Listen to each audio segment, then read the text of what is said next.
오늘 원희룡 장관이 직접 양평을 찾았습니다. 여기서 발언 가운데 또 좀 민감한 발언이 나왔는데요. 정치적 오물을 치우기 위해서 불가피하게 중단했지만 오물을 해결하면 고속도로 최대한 빨리 놓겠다. 이렇게 얘기했습니다. 자, 양평 군민들을 찾아가 한 말이란 점에서 주목이 되는데 근데 현장 분위기가 뭐 좋지만은 않았던 것 같아요. 김대현 평론가님.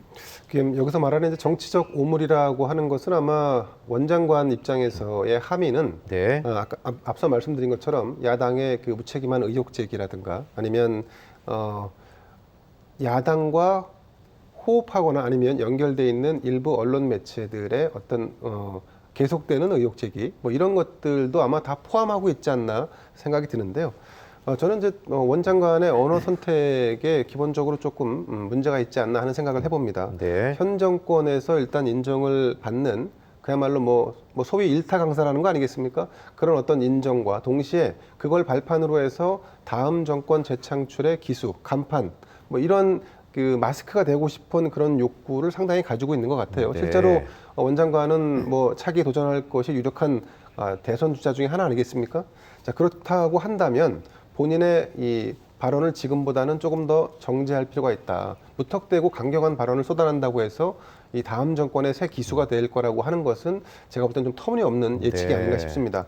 그리고 특히나 지역 주민을 만나는 자리와 정치권이나 아니면 언론을 대하는 자세는 좀 다를 필요가 있다. 네. 일단 지역 주민은 계속해서 말씀드립니다만 이게 오래된 민원 사업 중에 하나지 않습니까? 이 사업이 가시권 안에 들어온 것도 벌써 몇 년 전이고 가시권 그 전부터 민원이 제기되면서 고속도로가 필요하다라고 하는 지역 주민들의 주장이 나온 거는 십수년 전부터입니다. 네. 이렇게 오래된 사업을 단순간에 백지화된 상태에서 그 주민들의 이 허탈감을 어떻게 보면 보듬기 위해 갔는데 네. 그 자리에서 정치적 언어와 수사를 그것도 강경한 이런 발언을 쏟아낸다는 것은 사실은 이치에 맞지 않는다. 오히려 이제 지금 하는 발언들은 정치권, 특히 야당이나 아니면 의혹을 강하게 제기하고 있는 일부 언론을 상대로 해서 철저하고 강경하게 발언할 수 있지만 그것도 또한 사실에 입각해야 한다. 네. 저는 이렇게 봅니다. 그리고 이제 조금 더 말씀드리면 사실 언론이 공개하고 있는 여러 가지 의혹들을 제가 개인적으로 판단할 때는 네. 사실은 어떤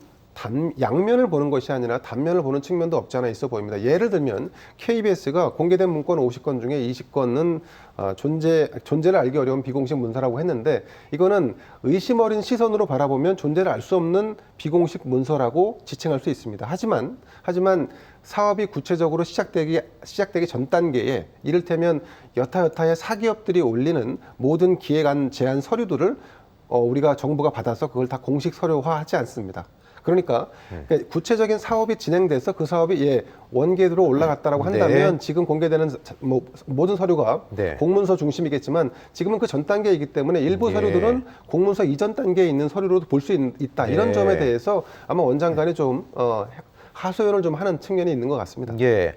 자, 이런 가운데 지금 뭐 민주당은 국정조사하겠다고 하는데 벌써 이렇게 되면 5번째죠. 하지만 국민의힘이 수용하겠습니까? 근데 국조해봤자 이게 잘 추진이 될까도 의문이고요. 어떻게 보세요? 그러니까 이제 달을 가리키면은 이제 손가락을 문제 삼는 경우가 네. 간혹 있죠. 네. 도대체 달에서는 무슨 일이 벌어지는지 제대로 해명을 하고 네. 문제가 뭔지를 밝히면 국정조사 필요성은 없습니다. 그런데 지금까지 뭐 국정조사가 실제로 진행된 거 용산 이태원 참사. 그럼에도 불구하고 물론 제대로 규명이 안 네. 됐습니다. 도대체 용산에서 왜 이태원에서 그 많은 인원이 죽었어야 되는지 해명은 안 됐습니다. 그렇지만 그럼에도 불구하고 국민들이 답답해 하거든요. 예를 들어 맨 처음 국정조사 야당이 추진했던 게 관저랑 그 용산 이전이에요.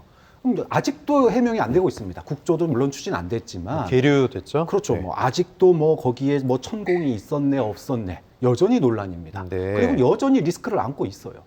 그렇다면은 관련된 해명들이 청와대에서 적극적인 해명이 나오고 대통령실에서 적극적인 해명이 나오고 어떤 뭔가 좀 정리되는 게 있어야 되는데 현 정부 들어서서 지난 1년 동안 발생됐던 여러 가지 이슈나 논란들에 대해서 대통령실이 뭐라 그럴까요? 해명 없이 지나가거나 이런 것들이 너무 많아요.